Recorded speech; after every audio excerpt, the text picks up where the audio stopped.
जय गुरुदेव, जय गायत्री माता और मेरा उन सभी भाई बहनों से सादर प्रणाम जो ये वीडियो देख रहे हैं। आइए बात करते हैं आज के टॉपिक की।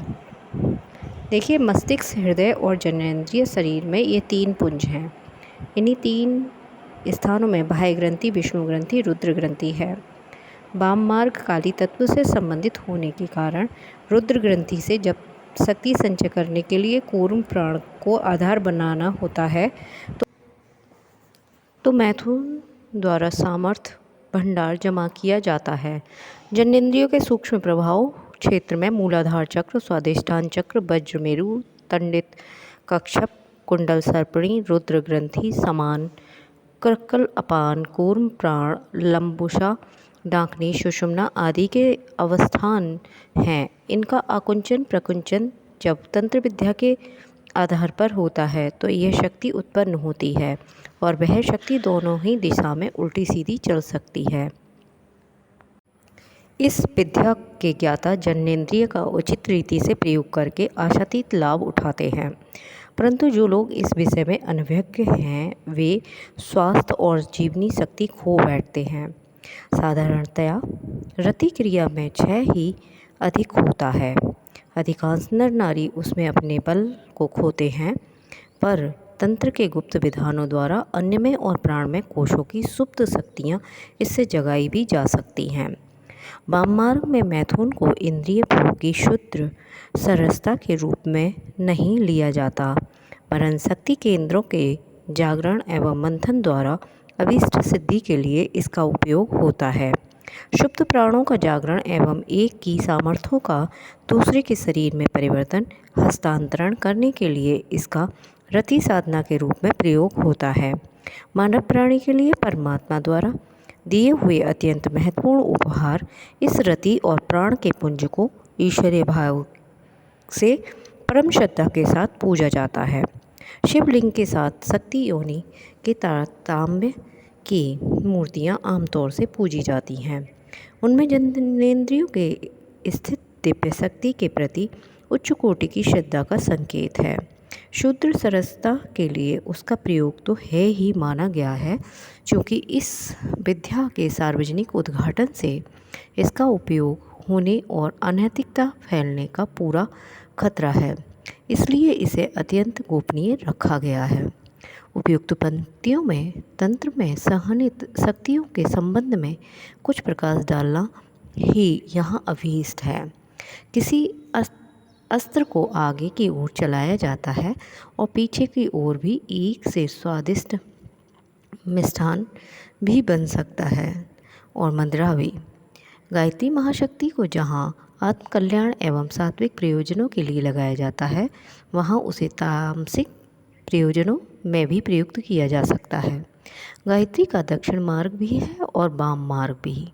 दक्षिण मार्ग वेदांत सतो गुणी सरस धर्मपूर्ण एवं कल्याण का साधन है।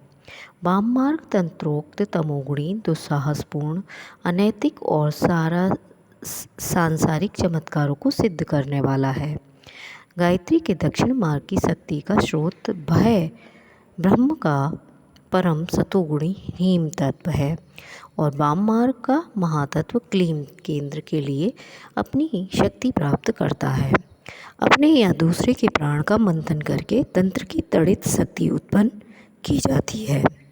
रति और प्राण के मंथन एवं रति कर्म के संबंध में पिछले पृष्ठ पर कुछ प्रकाश डाला जा चुका है। दूसरा मंथन किसी प्राणी के बध द्वारा होता है।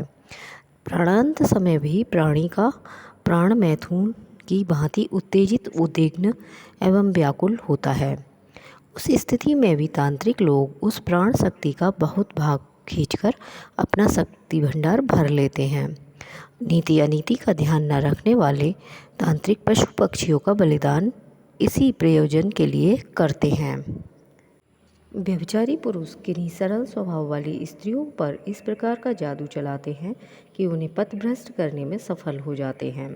सीधी सादी कुलशील का पूरा संकोच और सम्मान करने वाली देवियाँ दूसरों के वशीभूत होकर अपनी प्राण प्रतिष्ठा, लोक लज्जा आदि को तिलांजलि देकर ऐसा आचरण करती हैं जिसे देखकर हैरत होगी कि इनकी बुद्धि ऐसी आकस्मिक तरीके से विपरीत क्यों हो गई है, परंतु वास्तव में बेचारी निर्दोष होती हैं। वे बाज के चंगुल में फंसे हुए पक्षी या भेड़िए के मुख में लगी हुई बकरी की तरह जिधर घसीटी जाती हैं उधर ही घसीट जाती हैं।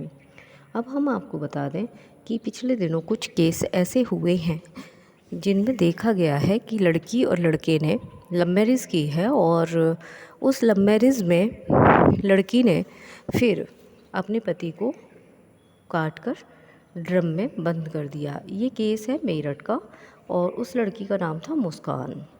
अब आप बताइए कि इसमें उस लड़की के साथ ऐसा क्या हुआ कि इतना प्यार करने और अपने माँ बाप से झगड़ा करके शादी करने के लिए उतारू लड़की ने शादी की, और फिर उसके बाद उसने एक बेटी होने के बावजूद भी अपने पति का मर्डर किया, जबकि वो पति विदेश में रहता था, सारी सुविधाएं उसे देता था।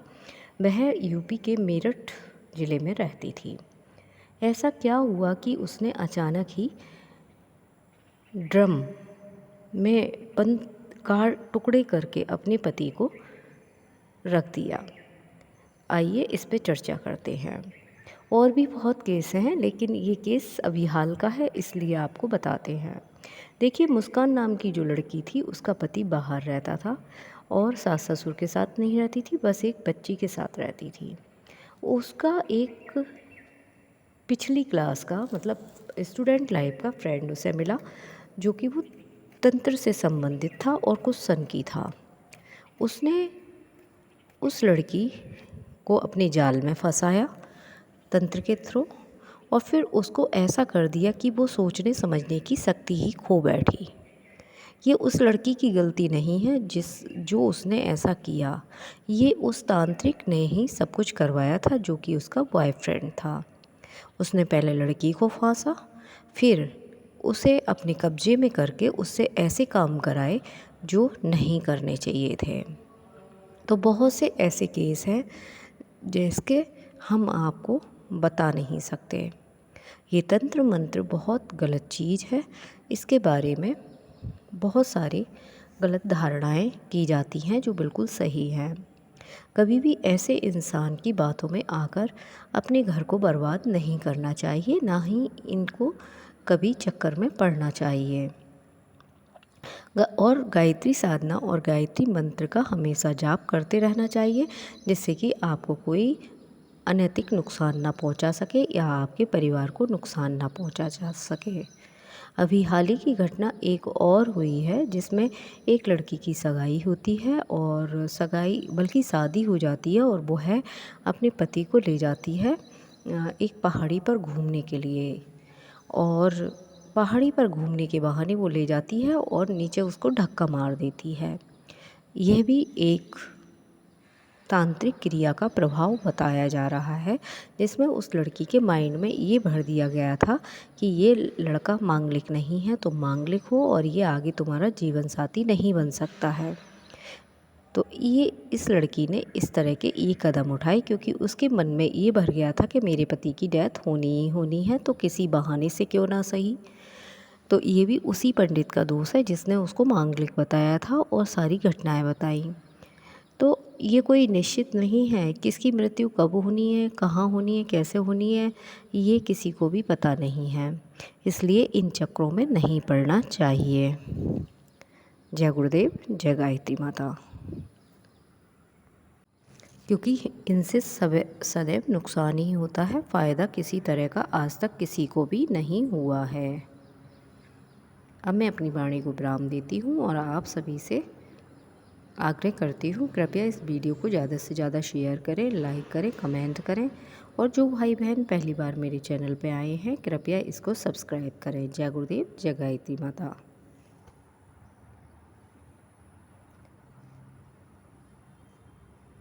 धन्यवाद।